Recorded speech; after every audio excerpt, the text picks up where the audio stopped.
శిల్పకళా వేదికలో పద్మ అవార్డు గ్రహీతలకు సన్మానం జరుగుతుందో కార్యక్రమాన్ని లైవ్ ద్వారా చూద్దాం. అందుకు నేను సొంతంగా అనుభవం చెప్పాను. ఆ రాజకీయాన్ని ఇప్పుడు నేను ఇక్కడ చెప్పదలుచుకోలేదు. కానీ ఒక విషయం గమనించాలి. ఇప్పుడు ఇవాళ రాజకీయాల్లో ప్రమాణాలు తగ్గిపోతున్నాయి. జనానికి ఆందోళనగా ఉంది. శాసనసభలో పార్లమెంట్లో ప్రమాణాలు తగ్గిపోతున్నాయి. ప్రజల యొక్క ప్రజా జీవనంలో ప్రమాణాలు తగ్గిపోతున్నాయి. అధికారుల స్థాయిలో అనధికారుల స్థాయిలో ఈ ప్రమాణాలను మళ్ళా తిరిగి సరిదిద్దాల్సిన కర్తవ్యం మన అందరిపైన ఉందని చెప్పని ఈ శుభ సందర్భంగా నేను అందరికి కూడా మనవి చేస్తా ఉన్నాను.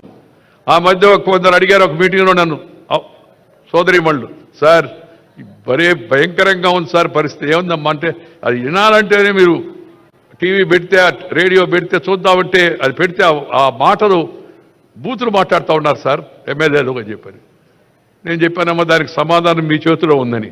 మా చేతిలో ఎట్టుంటుంది సార్, వాళ్ళు జోలికిపోతే మమ్మల్ని ఏమైనా చేయరా అన్నారు. ఏం లేదమ్మా మీ చేతిలోనే ఉంది. ఈ బూతులు మాట్లాడే వాళ్ళకి పోలింగ్ బూతులోనే సమాధానం చెప్పండి అని చెప్పాను. వాళ్ళకి ముందు అర్థం కాల, ఏందా బూతులు మాట్లాడేవాడికి బూతులో సమాధానం చెప్పండి అడిగినాని. పోలింగ్ బూత్లో లోపలికి వెళ్ళి గుడ్డ ముసుగేసి ఉంటుంది, లోపల బటన్ నొక్కితే ఫినిష్ అయిపోద్ది కార్యక్రమం. ప్రజాస్వామ్యంలో ప్రజలు రుజువర్తన లేని వారిని, నీతి నిజాయితీ లేని వారిని, ఇతర విషయాలపై ఆధారపడి జనాన్ని రెచ్చగొట్టి గెలిచే వాళ్ళని తగిన గుణపాఠం వాళ్ళకి చెప్పాల్సిన అవసరం ఉంది. సమయం ఆసన్నమైంది.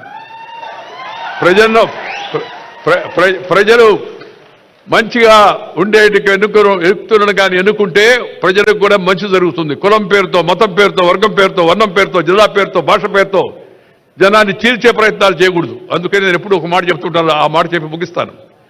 Character, calibre, capacity and conduct ఉన్న వ్యక్తులను ఎన్నుకోవాలా.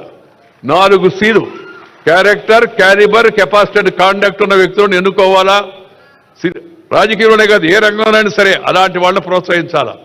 కానీ కొంతమంది నాయకులు కొత్తగా కనిపెట్టారు 4 Cలు. ఆ సీలు కష్టం కదా, అందుకని దాని ప్లేస్లో కొత్త సీలు కనిపెట్టారు. ఏందయ్యా కొత్త సీల్ అంటే? Caste, community, cash, criminality. ఆ సీలు బదులు ఈ సీలు. కానీ నేను వాళ్ళకి కూడా చెప్పదలుచుకున్నది తాత్కాలికంగా ఒకసారి ఉపయోగపడవచ్చేమో, కానీ ఎల్లకాలం అది మనం రక్షించదు. కాబట్టి అందరూ కూడా ఆ లక్షణాలను వాటిని దూరంగా పెట్టి మంచి ధనంతో మంచిగా ప్రజలకు మేలు చేసే ప్రయత్నం ప్రజాప్రతినిధులు చేయాలని సందర్భంగా మనవి చేస్తూ, ప్రతిభ ఉంటే పురస్కారం లభిస్తుంది దానంతటదే, దాని గురించి ఆలోచించాల్సిన అవసరం లేదని చెప్పని మరొకసారి చెప్తూ తెలంగాణ ప్రభుత్వానికి నేను అభినందనలు తెలియజేస్తూ, మరి నాకు రేవంత్ రెడ్డి గారు చెప్తే నేను చెప్పానయ్యా మామూలుగా నేను సన్మానాలు పెద్దగా అంగీకరిస్తాను, దట్టు ఈ అవార్డు వచ్చిన సందర్భంగా అంటే లేదు సార్ ప్రభుత్వం తరఫున మా తెలుగువాడిగా మీకు ఈ అవార్డు వచ్చినందుకు మేము ప్రభుత్వం తరఫున సన్మానిస్తామని చెప్పారు. అందుకే నేను వెంటనే అంగీకరించాను. ఇవాళ ఈ కార్యక్రమంలో పాల్గొన్నాను. మీ అందరి యొక్క అభిమానానికి హృదయపూర్వకమైన ధన్యవాదాలు తెలియజేస్తూ మీ దగ్గర సెలవు తీసుకొని నమస్కారం. జై హింద్.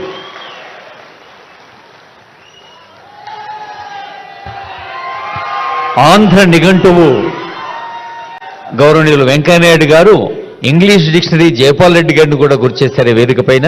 వారిరువురి ఆ కాలంలోని విలువల్ని కూడా మనకు అందజేశారు. వారికి ధన్యవాదాలతో ప్రజాపాలనా సంకల్ప బలం సామాన్యుల సంతృప్తే సేవా ఫలం అంటూ సాగుతోన్న గౌరవనీయ ముఖ్యమంత్రి రేవంత్ రెడ్డి గారి సందేశం.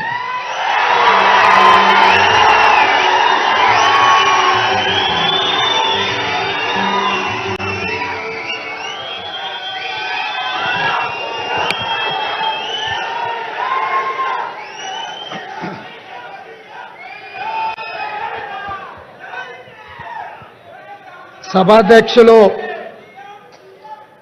మంత్రివర్యులు శ్రీ జూపల్లి కృష్ణారావు గారు, తెలంగాణ రాష్ట్ర ప్రభుత్వం తరఫున పద్మవిభూషణ్, పద్మశ్రీ అవార్డు గ్రహీతలను సన్మానించాలన్న ఆలోచన చేసి పెద్దలు వెంకయ్యనాయుడు గారితో మాట్లాడి ఈ సన్మాన కార్యక్రమాన్ని ఏర్పాటు చేయాలని ఆలోచన చేసి మా మంత్రివర్గ సహచరులతో ఉప ముఖ్యమంత్రి వర్యులు బట్టి విక్రమార్క గారితో మాట్లాడి రాష్ట్ర ప్రభుత్వం ఈ కార్యక్రమాన్ని ఏర్పాటు చేయడం జరిగింది. ఈ కార్యక్రమంలో ఉప ముఖ్యమంత్రి వర్యులు బట్టి విక్రమార్క గారు, R&B అండ్ సినిమాటోగ్రఫీ మంత్రివర్యులు కోమటిరెడ్డి వెంకటరెడ్డి గారు, రెవెన్యూ శాఖ మంత్రివర్యులు పొంగులేటి శ్రీనివాసరెడ్డి గారు, సభాధ్యక్షులు జూపల్లి కృష్ణారావు గారు ఈ కార్యక్రమంలో ముఖ్య అతిథులుగా పాల్గొని పద్మ విభూషణ్ అవార్డు గ్రహీతలు తెలుగు ప్రజలు తెలుగు మాట్లాడే భాషా ప్రాంతాలలోనే కాదు, ఢిల్లీకి వెళ్ళినప్పుడు ఏ అవసరం ఉన్నా ఎవరినైనా కలిసి తమ మనసులో మాట చెప్పుకోవాలన్నా నిలువెత్తు తెలుగు విగ్రహం ముప్పవరపు వెంకయ్య నాయుడు గారిని ఈ సందర్భంగా రాష్ట్ర ప్రభుత్వం సన్మానం చేయడం అనేది మనల్ని మనమే సన్మానం చేసుకోవడం అంత గొప్ప కార్యక్రమం. అదేవిధంగా మీ అందరి అభిమాన నాయకుడు, గొప్ప నటుడు, పున్నమి నాగు సినిమాలో నటనలో a commitment ఉండేనో Uyyalawada Narasimha Reddy cinema సందర్భంగా చేసిన నటనలో అదే కమిట్మెంట్. అంటే వారికి సినీ రంగంలో తొలినాళ్లలో అవకాశం వచ్చినప్పుడు ఈ అవకాశాన్ని జారవిడ్చుకోకూడదు, ఈ అవకాశం ద్వారా పైకి వెదగాలని, ఇండస్ట్రీలో నిలదొక్కుకోవాలని ఏ కన్విక్షన్తో కమిట్మెంట్తో వారు తన వృత్తిని చాలా గౌరవప్రదంగా కొనసాగించారో 46 సంవత్సరాల తర్వాత కూడా నటనలో వారి తపన ఈ రోజుకు అదే స్థాయిలో కనిపిస్తుంది. వారే మిత్రుడు చిరంజీవి గారు. నేను చాలామంది నటుల్లో నాకు చాలామంది తెలుసు, ఎందుకంటే చాలా సంవత్సరాల నుంచి ఈ ప్రాంతంలోనే ఉండడం వల్ల 2 సినిమాలు 3 సినిమాలు హిట్ కాగానే ఇంకా వాళ్ళంత గొప్ప నటులు లేరని, వాళ్ళకెవరు పోటీకి రారని భావిస్తుంటారు. కానీ 150 పైచిలకు సినిమాలలో గొప్పగా రాణించి జాతీయ స్థాయిలో అంతర్జాతీయ స్థాయిలో గుర్తింపు పొందిన చిరంజీవి గారిలో ఈ రోజుకు ఆ కమిట్మెంట్ ఉంది. ఆ కమిట్మెంటే వారిని ఇంత గొప్పగా రాణించే అవకాశం కల్పించింది. అలాంటి వారిని మా రాష్ట్ర ప్రభుత్వం సన్మానం చేయడం అనేది మా బాధ్యతగా మేము భావిస్తున్నాం. అదేవిధంగా గ్రామీణ ప్రాంతాలలో మారుమూల పల్లెల్లో పెరిగి స్థానిక కళలు వృత్తిగా మార్చుకొని వాటినే ప్రదర్శిస్తూ అందులోనే తమ జీవితాన్ని గడిపిన పద్మశ్రీ అవార్డు గ్రహీతలు వేలు ఆనందచారి గారు, శ్రీ దాసరి కొండప్ప గారు, శ్రీమతి ఉమామహేశ్వరి గారు, గడ్డం సమ్మయ్య గారు, బంజారా కెతావత్ సోమ్లాల్ గారు, శ్రీ కూరెళ్ళ విఠలాచార్య గారు, వీరందరికీ కూడా కేంద్ర ప్రభుత్వం పెద్దలు వెంకయ్య నాయుడు గారు చెప్పినట్టు మట్టిలో మాణిక్యాలను గుర్తించి వెలికితీసి సానబట్టి వాళ్ళు రాణిస్తే ఈరోజు కేంద్ర ప్రభుత్వం వాళ్ళని గుర్తించి పద్మశ్రీ అవార్డులు ఇచ్చింది. మన వాళ్ళను, మనలో ఒకరిని కేంద్ర ప్రభుత్వం గుర్తించి పద్మశ్రీ అవార్డులు ఇచ్చినప్పుడు మీ అందరి సమక్షంలో వాళ్ళని సన్మానం చేయడం రాష్ట్ర ప్రభుత్వం బాధ్యతగా భావించి ఈరోజు ఈ కార్యక్రమాన్ని ఏర్పాటు చేయడం జరిగింది. మిత్రులారా, ఈ కార్యక్రమం రాజకీయాలకు అతీతమైన కార్యక్రమం. ఈ కార్యక్రమం ఒక మంచి సాంప్రదాయాన్ని నెలకొల్పడానికి మా ప్రభుత్వం చేస్తున్న ప్రయత్నం. తెలుగువాడు ఎక్కడున్నా మనవాడే, ఏ ప్రాంతంలో ఉన్నా మనవాడే. ఈ దేశంలో హిందీ భాష తర్వాత అత్యధికంగా మాట్లాడుకునే భాష తెలుగు భాష. దేశంలో రెండవ భాష అత్యధికంగా మాట్లాడుకునే భాష తెలుగు భాష. ఇవాళ మన భాష అంతరించిపోతుందేమన్న అనుమానం వస్తున్న సందర్భం. మన కవులు కళాకారులు గ్రామీణ ప్రాంతాలలో సాంప్రదాయబద్ధమైన ఈ వృత్తులను వదిలేస్తే చరిత్రలో కనుమరుగవుతుంది. ఇట్లాంటి కవులను కళాకారులను వివిధ రంగాలలో రాణించిన వాళ్లను రాష్ట్ర కేంద్ర ప్రభుత్వాలు గుర్తించి గౌరవించి వాళ్ళకి ఈ రకమైన అవార్డులు ఇవ్వాల్సిన బాధ్యత, ఆ సాంప్రదాయాన్ని కొనసాగించాల్సిన బాధ్యత ఎన్నికైన ప్రభుత్వాల మీద ఉన్నదని నేను భావిస్తూ ఈ సాంప్రదాయాన్ని కొనసాగించాలి. అందుకే ఎక్కువ సమయం తీసుకొని వారిని సన్మానం చేసినా దానికి అర్థం ఉండదని ప్రకటించిన ఎంబడే పెద్దలు వెంకయ్య నాయుడు గారిని చిరంజీవి గారితో మాట్లాడి ఈ కార్యక్రమాన్ని ఏర్పాటు చేసినాం. వెంకయ్య నాయుడు గారికి ఇతర కార్యక్రమాలు ఉండడం వల్ల ఉదయం 11 గంటలకే ఈ కార్యక్రమాన్ని చేపట్టాలని ఆలోచన చేసి మా అధికారులు చీఫ్ సెక్రటరీ గారితో శాంతకుమారి గారితో ఇతర అధికారులతో మాట్లాడితే, సార్ ఉదయం అంటే అభిమానులు రారేమో, అది మీరు శిల్పకళా వేదిక అంటున్నారు, అది నిండదేమో, కొద్దిమంది వస్తారేమో, ఎలా సార్ ఈ కార్యక్రమాన్ని నన్ను అడిగాను. నేను వారికి ఒక మాట చెప్పిన, వెంకయ్య గారి పేరు చిరంజీవి గారి పేరు మనం సన్మాన కార్యక్రమంలో పెడితే శిల్పకళా వేదిక నిండడానికి మనం ఎలాంటి శ్రమ పడాల్సిన పని లేదు, ఆందోళన పడాల్సిన పని లేదు. శిల్పకళా వేదిక నిండగా వారి అభిమానులు తప్పకుండా వస్తారు అని నేను వారికి చెప్పిన. నా నమ్మకాన్ని నిలబెట్టినందుకు మిమ్మల్ని అందరినీ మనస్ఫూర్తిగా నేను మిమ్మల్ని అందరినీ అభినందిస్తున్నా. ఎందుకంటే ఈ కార్యక్రమాలు సాయంత్రం పూట పెట్టే కార్యక్రమాలు, కానీ ఉదయం 10 గంటలకే మీరందరూ వచ్చి ఈ కార్యక్రమాన్ని కల్లారా చూసి ఈ రాష్ట్ర ప్రభుత్వం చేపట్టిన కార్యక్రమాన్ని పెద్దలు వెంకయ్య నాయుడు గారు, చిరంజీవి గారు లాంటి వాళ్ళు పద్మశ్రీ అవార్డు గ్రహీతలు వారు మమ్మల్ని అభినందిస్తుంటే మా ప్రజాపాలనకు ఆశీర్వాదం పొందినట్టుగానే నేను భావిస్తున్నా.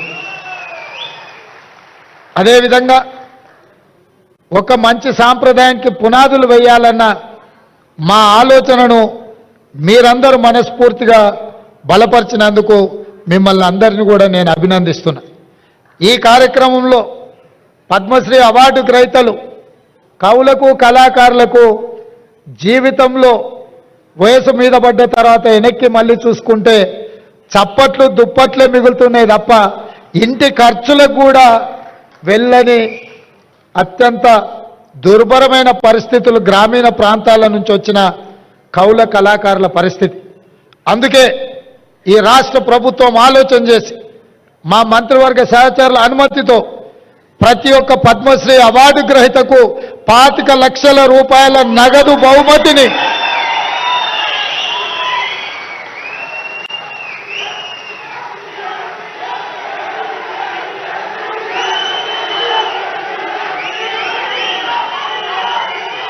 రాష్ట్ర ప్రభుత్వం ఈ పద్మశ్రీ అవార్డు గ్రహీతలను చప్పట్లు దుప్పట్లతోనే కాదు, నగదు బహుమతి ఇవ్వడం ద్వారా జీవితాంతం ఈ కళలకే వారు అంకితం చేసి మిగతా జీవితాన్ని కూడా ఈ కళలోనే వాళ్ళు రాణించాలని మన ప్రభుత్వం, ప్రజాప్రభుత్వం 25 లక్షల రూపాయలతోటి నగదు బహుమతి వారికి ఇవ్వాలని మా ప్రభుత్వం నిర్ణయం తీసుకున్నది. ఈ వేదిక మీదనే పెద్దలు వెంకయ్య నాయుడు గారు, మిత్రులు చిరంజీవి గారి చేతుల మీదుగా వారికి ఆ నగదు బహుమతిని ఇవ్వాల్సిందిగా వారికి విజ్ఞప్తి చేస్తున్నా. అదేవిధంగా ఈ నగదు బహుమతితో పాటు ప్రతి నెల వారి ఖర్చుల కోసం ఎందుకంటే వైద్యము ఆరోగ్యము ఖరీదైంది, ఇంట్లో చిన్న చిన్న ఖర్చులు కూడా ఈరోజు పెరిగిపోయినాయి. అందుకే ప్రతి నెల ఈ కవులకు కళాకారులకు 25,000 రూపాయల పెన్షన్ ఇవ్వాలని కూడా ఈరోజు, ఎందుకంటే వాళ్ళు నిరుపేదలు.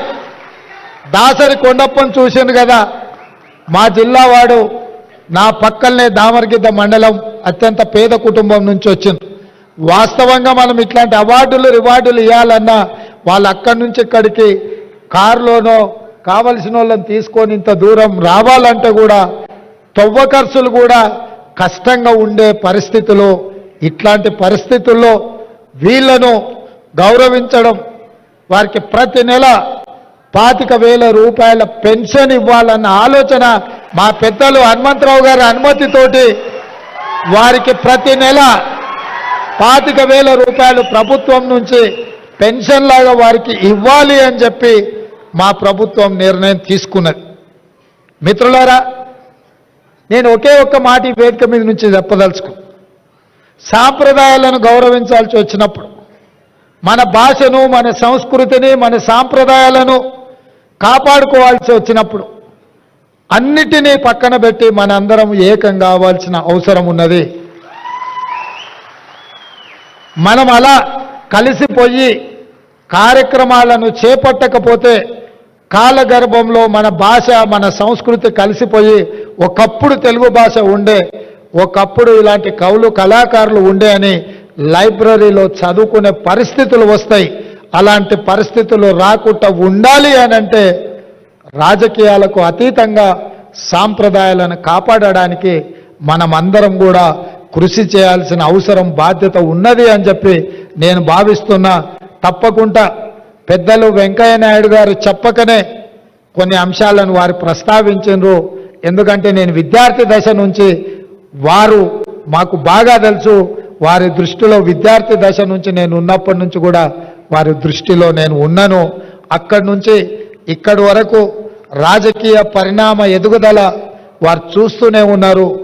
వారు అందరికీ చెప్పినట్టుగా వేదిక మీద ఉన్న మాకందరికి కూడా చెప్పిండని నేను భావిస్తున్న. భాష విషయంలో, భావం విషయంలో, ప్రజా సమస్యల పరిష్కారం విషయంలో, ప్రజలలో ఉండి నిత్యం ప్రజా సమస్యల మీద ప్రజల తరఫున కొట్లాడితే గుర్తింపు, గౌరవము, హోదా అనేది ఆటోమేటిక్ వస్తుందని వారు ఈ వేదిక మీద నుంచి చెప్పినరు.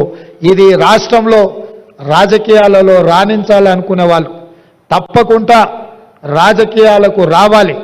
ఎందుకంటే ఈ రాష్ట్రాన్ని, కేంద్రాన్ని బలమైన రాష్ట్రంగా, దేశంగా నిర్మించుకోవాలి అనుకుంటే బలమైన నాయకత్వం ఉండాలి, దేశం పట్ల భక్తి ఉండాలి. రాష్ట్రం అభివృద్ధి పదం నడిపించడంలో మనందరం కలిసికట్టుగా ముందుకు వెళ్ళాలి. అట్లా చేసుకున్నప్పుడే ప్రపంచ దేశాలతో మనం పోటీపడి దేశాన్ని అభివృద్ధి పదం వైపు నడిపించే అవకాశం ఉంటుంది. తప్పకుండా మీ ఆలోచనలు, ఎందుకంటే 1978లో విద్యార్థి దశ నుంచి మీరు మొదటిసారి ఎమ్మెల్యేగా ఎన్నికై కీర్తిశేషులు జైపాల్ రెడ్డి గారు అంతకంటే ముందే 3 సార్లు ఎమ్మెల్యేగా అయినా మీరిద్దరూ ఆనాటి ఉమ్మడి ఆంధ్రప్రదేశ్లో జంట కౌలలాగా ప్రతిపక్షంలో ఉండి పాలకుల మీద పదునైన భాషతో, భాషలో పదును ఉండాలి, సమస్యను సృష్టించే విధంగా ఉండాలి. అలాంటి భాషతోనే సమస్యని లేవనెత్తి ప్రభుత్వం యొక్క ఆలోచన విధానంలో మార్పు తీసుకురావడానికి ఆ రోజు మీరు ఈ కార్యక్రమం మొదలుపెట్టి అక్కడి నుంచి ఉపరాష్ట్రపతి వరకు మీరు ఎదిగినరు. వివిధ దశలలో మీ పోరాటాలు ఈ ప్రాంత ప్రజలు, దేశ ప్రజలు చూసినరు. ఒక్క విషయం నేను మిత్రులకు చెప్పదలుచుకున్నా, నాకు తెలిసి దేశం నలుమూలల రోడ్డు మీద ప్రయాణం చేసి ఎక్కువ సభలలో పాల్గొన్న నాయకులను ఒకవేళ లెక్కిస్తే వెంకయ్య నాయుడు గారే ముందు వరుసలో ఉంటారు, మొదట ఉంటారని నేను భావిస్తున్నా. వారు జీవితంలో ఏ ఒక్క రోజు కూడా విశ్రాంతి తీసుకున్నట్టు నాకు తెలియదు.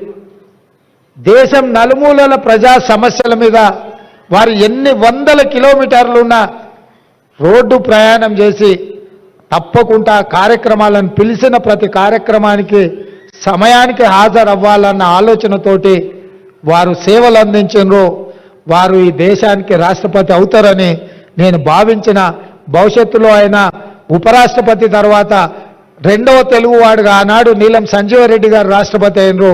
వెంకయ్య నాయుడు గారు కూడా ఈ దేశానికి రాష్ట్రపతికి ఎదగాల్సిన అన్ని అర్హతలు ఉన్నాయి. తప్పకుండా వారికి ఆ అవకాశం వస్తుందని నేను భావిస్తున్నా, రావాలని నేను కోరుకుంటున్నా. ఎందుకంటే ఢిల్లీలో మన తెలుగు వాళ్ళ లీడర్షిప్ అనేది కొంత తగ్గినట్టుగా కనిపిస్తుంది. ఎందుకంటే పార్లమెంట్ సభ్యులు చాలామంది వ్యాపకాలు ఉన్నోళ్ళు ఎక్కువ మంది వస్తుండ్రు. ప్రజా సమస్యల మీద అవగాహన ఉండి అవసరం అనుకుంటే జాతీయ స్థాయిలో ఇతర నాయకులనైనా పిలిపించి మాట్లాడగలిగిన శక్తి సామర్థ్యాలు ఉన్న నాయకత్వం తగ్గుతున్నట్టుగా కనిపిస్తుంది. రేపు జరగబోయే పార్లమెంట్ ఎన్నికల్లో అలాంటి నాయకత్వాన్ని ఎన్నుకుంటే ఢిల్లీలో మన వాళ్ళు ఎవరైనా వెళ్తే పార్టీలకు అతీతంగా ఏదైనా సమస్య తీసుకొని వెళ్ళినప్పుడు చెప్పగలిగి మాట్లాడగలిగిన నాయకత్వం ఉండడం అవసరం ఉంది.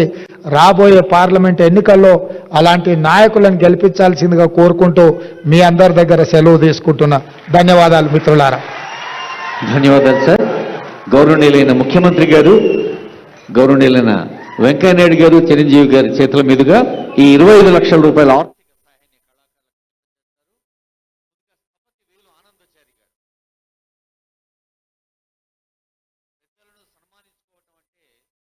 ఆశీస్సులు అందుకోవటమే అన్నారు.